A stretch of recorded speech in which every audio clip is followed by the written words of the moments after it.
ಕೋಟಿ ಮೌಲ್ಯದ ಸೈಟ್ಗೆ ಕೇವಲ 300 ರೂಪಾಯಿಯ ಮುದ್ರಾಂಕ ಶುಲ್ಕ. ಸಬ್ ರಿಜಿಸ್ಟರ್ಗಳಿಂದಲೂ ಕೂಡ ಮೂಡಾಗೆ ಮಹಾ ಮೋಸ ಆಗಿದೆ. ಮೂಡಾದ ಮತ್ತೊಂದು ಕರ್ಮಕಾಂಡ ಬಟಾಬಯಲಾಗಿದೆ. ಸಬ್ ರಿಜಿಸ್ಟ್ರಾರ್ ಕಳ್ಳಾಟಕ್ಕೆ ಸರ್ಕಾರದ ಬೊಕ್ಕಸಕ್ಕೆ ನಷ್ಟ ಆಗಿದೆ.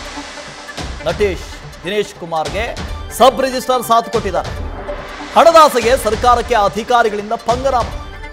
ಈ ಮೂಲಕ ಪ್ರತಿ ಸೈಟು ಲಕ್ಷ ಲಕ್ಷ ಹಣ ಪೀಕಿರುವಂತ ಶಂಕೆ ವ್ಯಕ್ತವಾಗ್ತಾ ಇದೆ.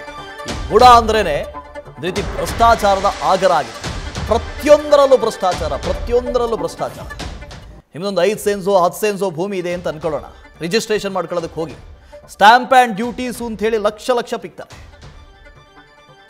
ಮುದ್ರಾಂಕ ಶುಲ್ಕ, ನೋಂದಣಿ ಶುಲ್ಕ, ಇನ್ನೊಂದು ಶುಲ್ಕ, ಮತ್ತೊಂದು ಶುಲ್ಕ, NOCಗೆ ಒಂದಷ್ಟು, ಹೀಗೆ ಹೇಳಿ ಲಕ್ಷಾಂತರ ರೂಪಾಯಿ ತಗೊಳ್ತಾರ್ರಿ. ಇದು ಕೋಟಿ ಮೌಲ್ಯದ ಸೈಟ್ಗಳು ಬರೀ 300 ರೂಪಾಯಿ ಅಂತೆ ಮುದ್ರಾಂಕ ಶುಲ್ಕ.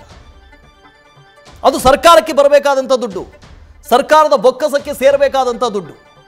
300 ರೂಪಾಯಿ, 500 ರೂಪಾಯಿ, 1000 ರೂಪಾಯಿ, ಎಲ್ಲ ಹೆಸರುಗಳಲ್ಲೂ ಕೂಡ ಭ್ರಷ್ಟಾಚಾರ. ನಮ್ಮ ಮೈಸೂರು ನಗರಾಭಿವೃದ್ಧಿ ಪ್ರಾಧಿಕಾರದಲ್ಲಿ 50-50 ಅನುಪಾತದಲ್ಲಿ ಏನು ಭ್ರಷ್ಟಾಚಾರ ನಡೆದಾಯಿತೋ ಇದು ಯಾಕೋ ಇಲ್ಲಿಗೆ ನಿಲ್ಲ ಮಟ್ಟಕ್ಕೆ ಕಾಣಿಸ್ತಾ ಇಲ್ಲ. ಈಗ ನಮಗೆ ತಿಳಿದು ಬಂದಿರೋ ಮಾಹಿತಿ ಪ್ರಕಾರ 15/6/2024 ಜೂನ್ ತಿಂಗಳಲ್ಲಿ ಏನು ಈ ಹಿಂದಿನ ಆಯುಕ್ತರಿರ್ತಾರೆ ದಿನೇಶ್ ಕುಮಾರ್ ಅನ್ನೋರು ಸರಿಸುಮಾರು 53 ಸೈಟ್ಗಳನ್ನ ಒಂದು ಬೋಗಸ್ ಪಾರ್ಟಿಗೆ ಒಂದು ಸುಳ್ಳು ದಾಖಲೆಗಳ ಆಧಾರದ ಮೇಲೆ ಅಲಾಟ್ ಮಾಡಿರೋಂಥದ್ದು. ಇದೇನಪ್ಪ ಗಿಸ್ಟ್ ಅಂತ ಅಂದರೆ ಮಾರ್ಗೌಡ್ನ ಹಳ್ಳಿ ಅಂದರೆ ಈಗಿನ ಗೋಕುಲಂ, ಮೈಸೂರಲ್ಲಿ ಗೋಕುಲಂ ಇದೆಯಲ್ಲ ಅದು ಈ ಹಿಂದೆ ಮಾರ್ಗೌಡ್ನ ಹಳ್ಳಿ ಅಂತ ಹೆಸರು. ಅದಕ್ಕೆ ಸರ್ವೆ ನಂಬರ್ 57ರಲ್ಲಿ 4 ಎಕರೆ 17 ಗುಂಟೆ, ಸರ್ವೆ ನಂಬರ್ 77/2ರಲ್ಲಿ 3 ಎಕರೆ 32 ಗುಂಟೆ, ಒಟ್ಟು 8 ಎಕರೆ 14 ಗುಂಟೆ 11/4/1968ರಲ್ಲಿ ಸ್ವಾಧೀನಪಡಿಸ್ಕೊಂಡಿದ್ರಂತೆ. 1968ನೇ ಇಸ್ವಿಲಿ ಸ್ವಾಧೀನಪಡಿಸ್ಕೊಂಡು ಅವಾರ್ಡ್ ಸಂಖ್ಯೆ 74 ಮತ್ತು 108ರಲ್ಲಿ ಅವಾರ್ಡು ಸಹ ಆಗಿ ಅಮೌಂಟು ಸಹ ಫಿಕ್ಸ್ ಆಗಿರ್ತದೆ. ಇವ್ರು ಯಾರೂ ಪರಿಹಾರ ತಗೊಂಡಿಲ್ವಂತೆ. ಈ ಭೂಮಿ ಉಗ್ರಿ ಬಿನ್ ದೊಡ್ಡುಗ್ರಿ ಮತ್ತು ಮಾಯಮ್ಮನ ಸಣ್ಣ ಬಿನ್ ಕೆಂಪಮ್ಮ ಅನ್ನೋರ ಹೆಸರಲ್ಲಿ ಇತ್ತಂತೆ. ಇಂಥ ಭೂಮಿನ ಈ ಯಾರೋ ನಾಗರಾಜು ಅನ್ನೋರ ಕೈಲಿ ಒಂದು ಬೋಗಸ್ ಅಪ್ಲಿಕೇಶನ್ನ ತಗೊಂಡು ಇವರು ಉಗ್ರಿ ಅವರ ವಾರಸದಾರರು ಅಂತೆಲ್ಲ ಸುಳ್ಳು ಹೇಳ್ಕೊಂಡು ಸರಿಸುಮಾರು 53 ಸೈಟ್ನ 68ನೇ ಇಸ್ವಿ ವಿಚಾರಕ್ಕೆ ಈಗ ಅಲಾಟ್ ಮಾಡಿರೋಂಥದ್ದು. 45 ವರ್ಷ ಆದಮೇಲಿಂದ ಈ ರೀತಿ ಎಲ್ಲ ಬೋಗಸ್ ಅಲಾಟ್ ಮಾಡಿರೋಂಥದ್ದು.